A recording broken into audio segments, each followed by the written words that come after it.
The morning my nephew handed me a document and told me to sign it, he was smiling. Not the smile of someone who loves you, the smile of someone who already thinks they've won. I remember standing in the kitchen of the house I built with my own hands, the house where I raised my son, where my wife spent her last Christmas, where I still keep her reading glasses on the nightstand because I can't bring myself to move them. My nephew Marcus was standing across from me in a suit that cost more than my first car, and he was smiling like I was already gone. I didn't sign anything that morning, but I'm getting ahead of myself. My name is Raymond. I'm 67 years old. I spent 41 years building a manufacturing business from a single machine in a rented garage in Columbus, Ohio. I am not a dramatic man. I don't raise my voice. I don't make threats. I learned a long time ago that quiet men with patience outlast loud men with ambition every single time. I want to tell you what happened over the last 14 months, because I think some of you will recognize pieces of it. Maybe in your own family, maybe in your own home. And I want you to know, if you're sitting in a chair right now, feeling like the walls are closing in, feeling like the people you trusted are turning into strangers, I want you to know it doesn't end the way they plan it. It ends the way you decide. My wife Carol passed away 4 years ago. Pancreatic cancer.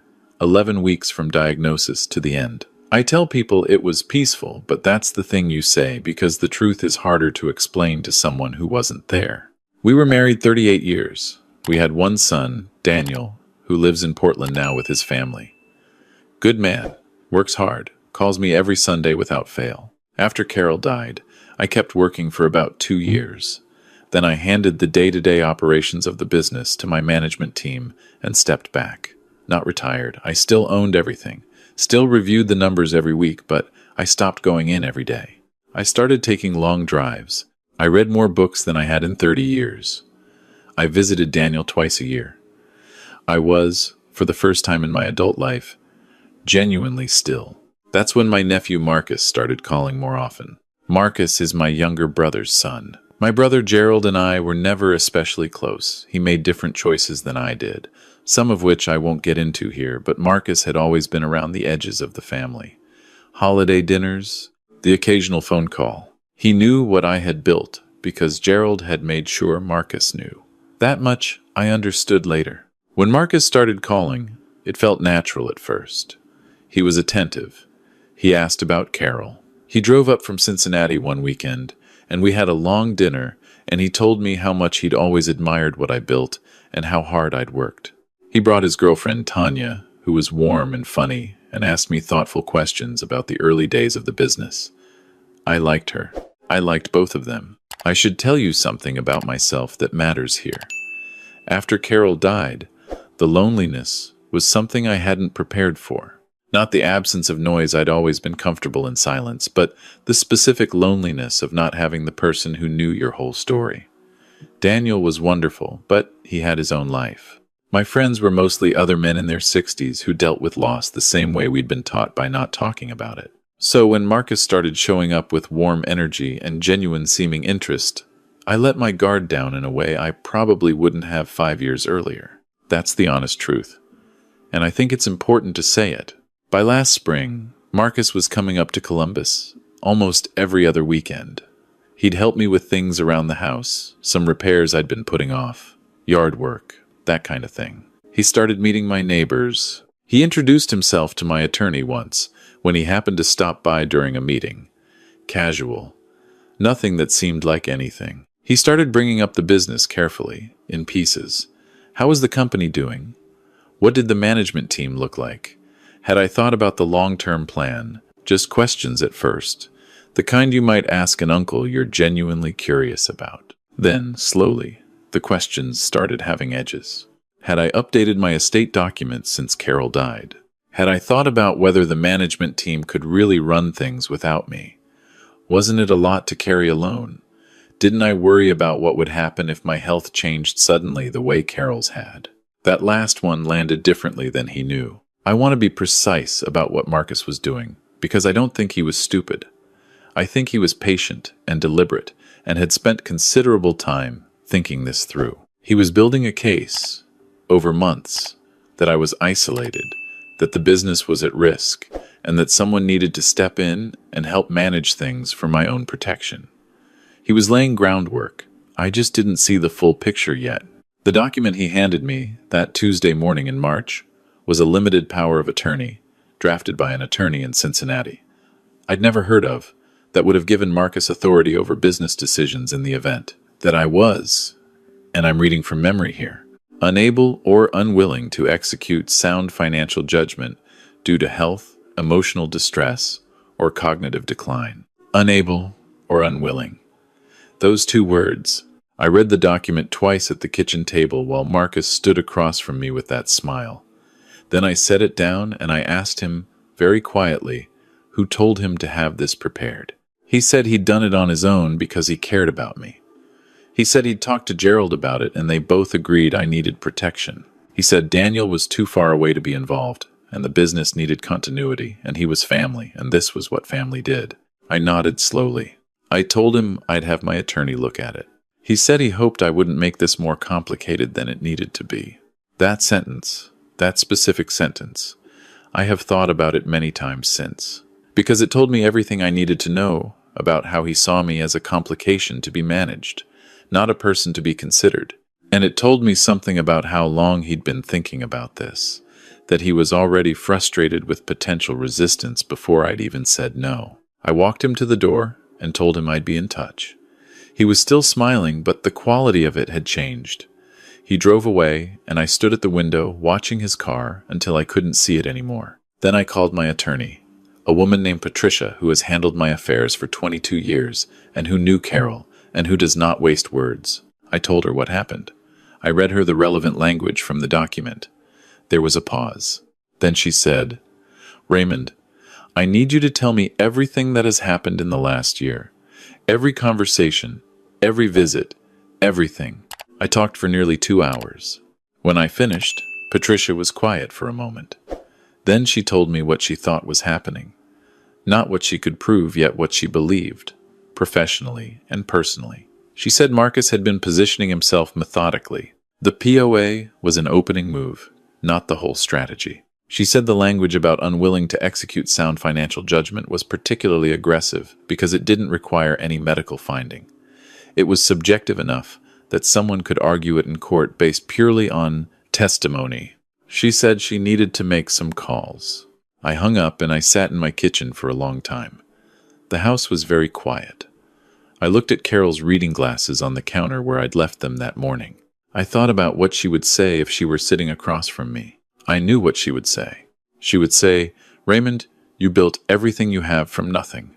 You did it quietly, and you did it honestly, and you don't owe anyone an explanation for any of it. Do what needs to be done." So that's what I did.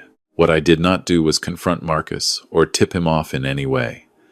I didn't change my behavior around him, didn't stop returning his calls, didn't let anything shift in my tone. This was the hardest part, not because I'm a good actor, but because I was genuinely angry and I had to keep that somewhere it wouldn't show. I've always been good at that. Not everyone is. Over the following 6 weeks, Patricia uncovered several things that made the picture considerably clearer. Marcus had spoken to 2 of my company's mid-level managers on separate occasions, informal conversations, positioned as general family concern in which he had asked about operational vulnerabilities and my level of day-to-day involvement.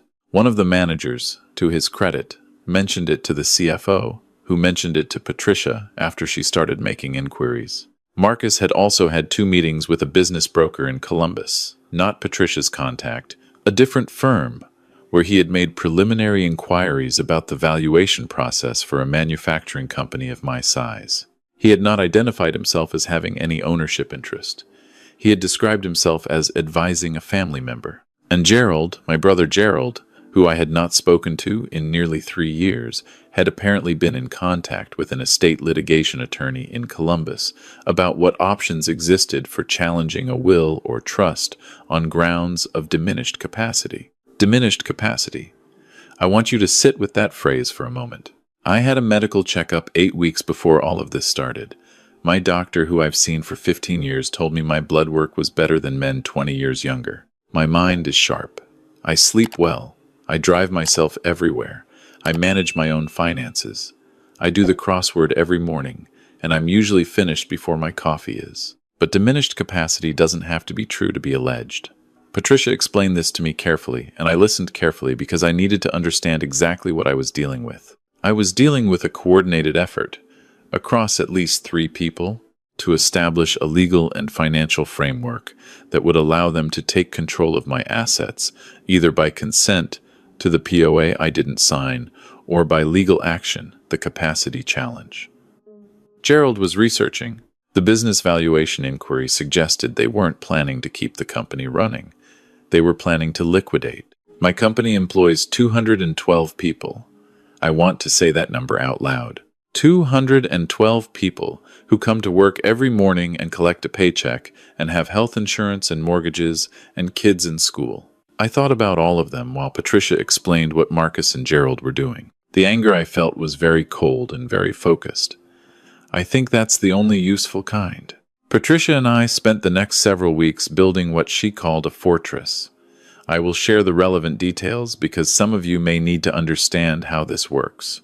First, I had a comprehensive cognitive assessment done by a neurologist, not because I had any doubt about my own mind, but because I wanted documented, clinical, unambiguous evidence on file that would make a capacity challenge die before it got started.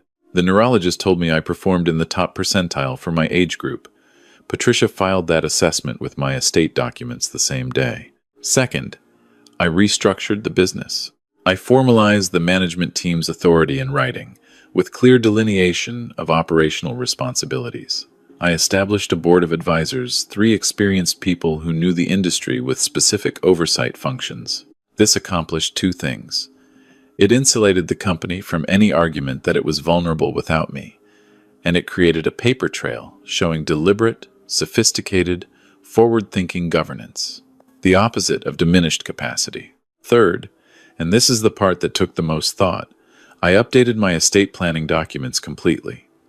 My existing will was 11 years old, written when Carol was still alive.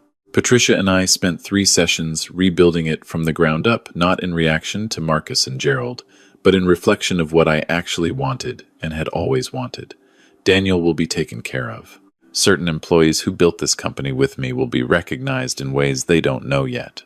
There are causes Carol cared about that will receive meaningful support. Marcus and Gerald received nothing. Not out of anger, out of clarity. You don't leave anything to people who looked at your life and saw an opportunity. Fourth, and Patricia suggested this one specifically, I began keeping a written record. Dates, times, the content of every conversation with Marcus, every text message, saved and documented. Every visit, written up the evening it happened. 37 separate entries over 4 months. Patricia said if this ever went to court, that journal would be the most important document we had. During all of this, Marcus continued to visit. I continued to be cordial. He brought up the POA twice more. Both times I told him I was still reviewing it with my attorney. He seemed to accept this. Once he mentioned that Daniel should probably be more involved in planning, which was interesting because Daniel and Marcus had never been close, and I suspected Marcus was testing whether I'd put Daniel in contact with him. I didn't. I told Daniel everything directly, in a long phone call on a Sunday evening, and Daniel said the words a father needs to hear, which were, "Dad, tell me what you need, and I'll be there." I told Daniel to stay in Portland for now. I had it handled. In late June, something shifted in Marcus's approach. The visits became slightly less frequent. He started asking more specific questions about the business timeline. What did I see for the company in the next 5 years? Had I thought about selling? Was the market good right now for manufacturing acquisitions? More direct than before. I think the slower pace of the POA response was making him anxious. Then in July, I got a call from Gerald. Gerald and I had not spoken since our mother's estate was settled, which ended badly, which is another story. His voice was the same as I remembered it, smooth and unhurried, the way our father taught us both to talk to people we needed something from. He said he'd been thinking about me. He said he hoped there were no hard feelings about the old business with Mom's estate. He said he thought it would be good for the family to reconnect and maybe I should come down to Cincinnati for a weekend. I was polite. I was warm. I told him I'd check my calendar. I called Patricia immediately after. and told her Gerald had made contact. She said, "Now it's moving. Be ready." 2 weeks later, Marcus arrived without calling ahead, which he'd never done before. He said he was in the neighborhood, which wasn't possible, because I don't live near anything Marcus would have reason to be near. He came in, had coffee, and then put a folder on the table in front of me. Inside the folder were 2 documents. The first was a revised POA, the same general structure as the first one, but with some language softened. The second was a proposal for Marcus to join the company as strategic advisor to the owner, with a salary and an equity stake that, over a vesting period, would have given him 15% of the business. He told me he'd been talking to some people in the industry and he thought fresh perspective at the ownership level was what the company needed. He said he wasn't trying to take anything from me, he was trying to help me build something that would last. I looked at both documents. I looked at him. Then I asked him a question I had been saving for the right moment. I asked him what he and the broker in Columbus had discussed back in March, and I used the broker's name. The smile left his face. I told him I knew about Gerald's conversations with the litigation attorney. I told him I had every text he'd ever sent me printed and organized by date. I told him I had a neurologist's report, a fully updated estate plan, a board of advisors, and a very patient attorney who had been building a file for 4 months. I told him the folder he'd put on the table was going to leave with him. I told him I was not angry. I meant it. I told him that if he or Gerald pursued any legal action, any action at all, Patricia would be filing suit for tortious interference with business relationships and elder financial exploitation, both of which carry significant exposure. I told him I had more than enough documentation to make both claims uncomfortable for everyone involved. Then I told him to go home. Marcus stood up slowly. He looked older than when he'd walked in 40 minutes earlier. He picked up the folder. He said something, I don't remember exactly what. Something about how he was only trying to help, and I didn't respond. I walked to the front door and opened it and waited. He left. I stood at the window again. Different feeling than 4 months before. Not relief, exactly. More like the particular satisfaction of a thing done correctly. I called Patricia. I called Daniel. Then I made dinner, sat at the kitchen table where Carol and I had eaten 10,000 meals, and I ate quietly and felt, for the first time in months, completely like myself. I want to tell you what happened after, because I think that part matters too. Gerald did contact an attorney, not the litigation firm, a different one about whether a capacity challenge had any merit. Patricia's letter arrived on that attorney's desk before any filing was made. The attorney, who was apparently a reasonable person, called Patricia directly. That conversation ended whatever Gerald had been planning. Marcus called me once, about 3 weeks after I asked him to leave. He didn't mention any of what had happened. He said he hoped things were okay, and he'd like to stay in touch if I was open to it. I said I wished him well. That was the end of the conversation, and likely the end of that relationship, and I carry no grief about it. My brother Gerald has not contacted me since July. That's a different kind of grief, not for what we had, but for what we never managed to build. Gerald and I grew up in the same house and became very different people, and I made peace with that a long time ago, but this was a kind of betrayal that goes in its own category. You don't plot against your brother and then get to call yourself family. That's not how it works. The company is doing well. The management team has been excellent. 212 people are going to work every morning, and none of them know how close things came to looking very different. And that's exactly as it should be. Daniel and his family came for Thanksgiving. His kids, my grandchildren, 8 and 11 years old, ran through the house the way kids do and filled up all the silence. We had too much food and not enough chairs, and his youngest fell asleep on the couch before dessert. I sat at the table after everyone else had gone to bed and thought about Carol, the way I do. I thought she would have been loud and warm and absolutely in charge of that kitchen, and I would have been grateful, as I always was, to be in the room with her. I moved her reading glasses to the windowsill in the bedroom. Still there, but somewhere with light. There are things I want to say to anyone watching who's in something like this situation, because I read the comments on these kinds of stories, and I know some of you are living pieces of what I just described. The first thing I want to say is that the people doing this to you are often banking on something specific, not your weakness, but your unwillingness to believe it's really happening. Because you love them, or you used to, and the mind protects itself by explaining things away. That delay is the thing they're counting on. Don't give it to them. The second thing is that documentation is not paranoia. Writing things down, saving messages, noting dates and times, that is not the behavior of a suspicious or bitter person. That is the behavior of someone who understands that memory is fallible, and courts require evidence. Start the journal before you need it. The third thing, and this is the one I want to say most directly, is that the most powerful thing I did throughout all of this was nothing that looked like power. I didn't raise my voice. I didn't confront. I didn't send angry messages at midnight. I kept my face neutral and my actions deliberate, and I built something quietly while they thought I was doing nothing. That patience wasn't a performance. It came from a very specific place. I knew what I had built. I knew what was mine. I knew who I was. And when you know those things, really know them. Not just tell yourself there's no amount of maneuvering by someone else that can make you feel small. They were operating in the space between what they thought I was and what I actually was. I just had to make sure the distance between those two things stayed large enough for them to fall into. Marcus thought he was watching a tired old man sitting alone in a big house, gradually losing his grip. He was watching a man who had built a company from nothing, buried his wife with his dignity intact, and had 41 years of practice at doing hard things quietly. There's a difference.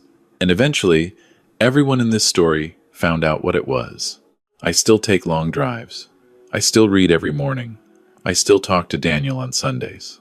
I'm working with Patricia on a foundation in Carol's name, something connected to the hospice program that helped us at the end, because I know firsthand what good care in those last weeks means to a family, and I want other people to have it. I'm not telling this story for sympathy, and I'm not telling it for applause. I'm telling it because somebody watching this is sitting across from a document they haven't signed yet, or a phone call they keep turning over in their mind, or a family member with a smile that doesn't reach their eyes. Don't mistake stillness for weakness. Don't mistake quiet for confusion. Don't assume that because someone hasn't reacted, they haven't understood. Sometimes the most powerful thing a person can do is see everything clearly, say very little, and let the work speak when the moment comes. My name is Raymond. I'm 67 years old. I built something. I kept it, and I'm still here.